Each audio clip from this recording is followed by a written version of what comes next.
In 1000 a marzo saranno ricevuti in udienza da Papa Francesco.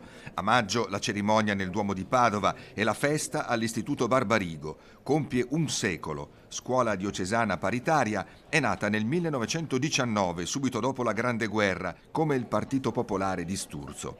Frattanto si racconta al centro Altinate. Con una cura attenta alla persona, noi diciamo che prendiamo, che accogliamo ogni ragazzo così com'è e cerchiamo che dia il meglio di se stesso.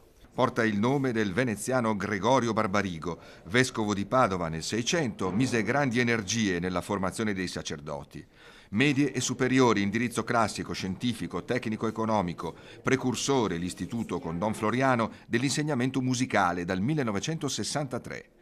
Molti in città riconosceranno qui i ragazzi che sono stati, compagni, insegnanti e lo stile del Barbarigo, scuola di libertà.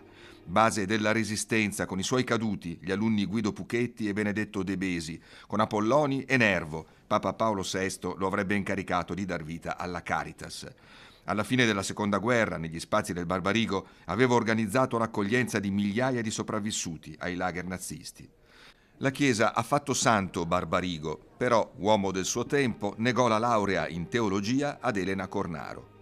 Potrebbe arrivare la canonizzazione per un allievo missionario, il comboniano Ezechiele Ramin, ucciso in Brasile nell'85. Reclamava il diritto dei contadini alla terra.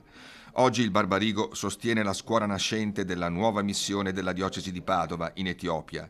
Fu colonia italiana, esporta migranti.